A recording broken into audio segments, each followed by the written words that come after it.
ഞാൻ നേരത്തെ പറഞ്ഞു വന്നപ്പോൾ ഒരു കാര്യം ഇടക്കങ്ങ് വിട്ടുപോയി പറഞ്ഞു പോകുന്ന വഴിക്ക്. അത് 2016 അധികാരത്തിൽ വന്ന ഗവൺമെൻറ് 2021 അധികാരത്തിൽ നൊഴിഞ്ഞ് പിന്നെ വലതുപക്ഷ ഗവൺമെൻറ് അധികാരത്തിൽ വരുമല്ലോ എന്ന ആശ്വാസത്തിലായിരുന്നു നമ്മുടെ നാട്ടിലെ വലതുപക്ഷത്തെ പിന്താങ്ങുന്നവരല്ല. പക്ഷേ 2021 ആയപ്പോൾ നമ്മുടെ കേരളത്തിലെ ജനങ്ങൾ വലതുപക്ഷത്തെ അല്ല സ്വീകരിച്ചത്.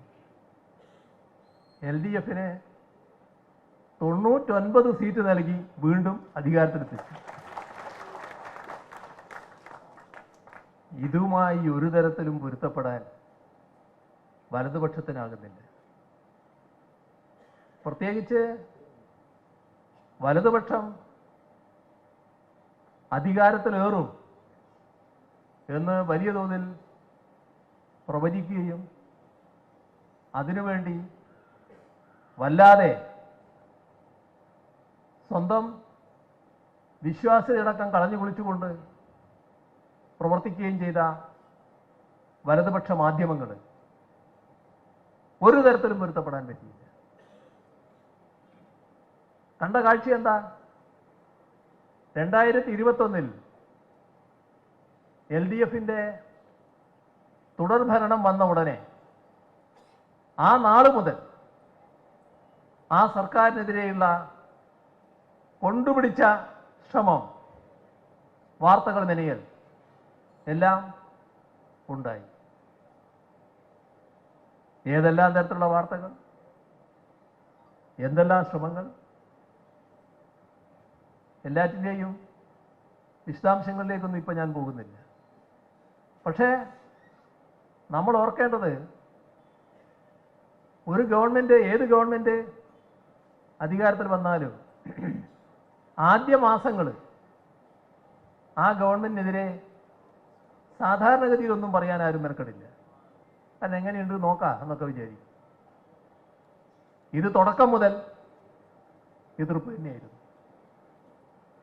എങ്ങനെയൊക്കെ LDFനെ അപകീർത്തിപ്പെടുത്താൻ പറ്റും?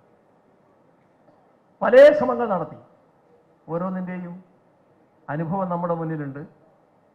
അതിലേക്ക് ഇപ്പം ഞാൻ വിശദമായിട്ട് പോകുന്നില്ല. ഇപ്പോൾ കേരളത്തിൽ വലിയൊരു പ്രചരണം എന്താണത്? CPIMന്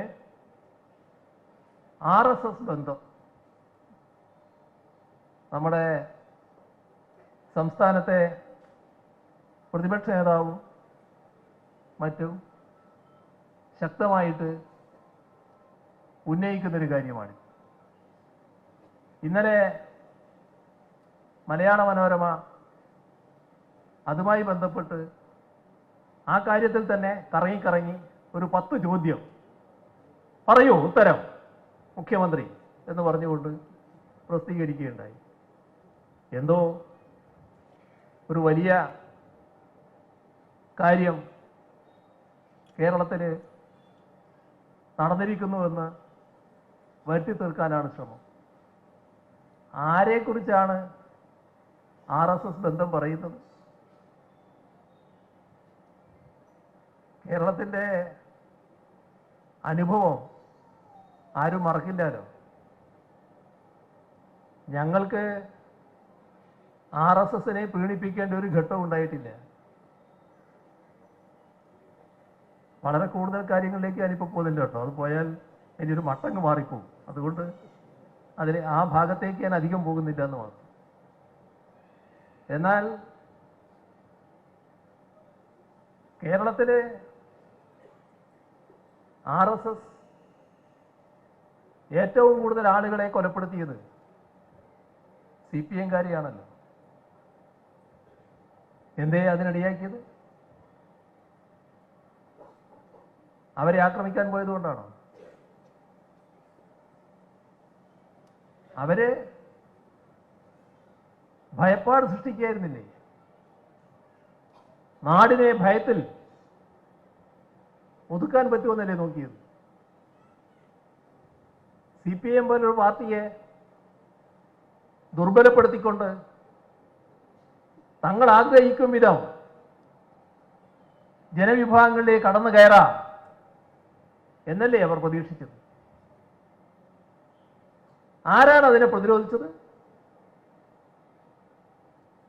അഭിമാനപൂർവം CPIM പറയാൻ പറ്റും, ഞങ്ങളാണ്, നിങ്ങൾക്കൊരു പങ്കും അതിലുണ്ടായിട്ടില്ല. കോൺഗ്രസിനോ UDF-നോ ഒരു പങ്കും അതിലുണ്ടായിട്ടില്ല. ഞങ്ങൾക്ക് ജീവൻ നഷ്ടപ്പെട്ടിട്ടുണ്ട്, പലരുടെയും ജീവൻ നഷ്ടപ്പെട്ടിട്ടുണ്ട്.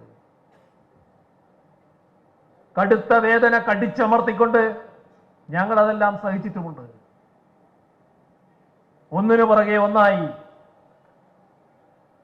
സഖാക്കളുടെ ജീവൻ അപഹരിച്ചപ്പോ അതിന്റെ മുന്നിൽ പതറിപ്പോവുകയല്ല ചെയ്തത്. കൂടുതൽ വീറോടെ വർഗീയതയെ എതിർക്കാനും ഒറ്റപ്പെടുത്താനുമുള്ള നടപടികൾ തന്നെയാണ് സ്വീകരിച്ചത്. അതിൽ ഞങ്ങൾക്ക് അഭിമാനമുണ്ട്.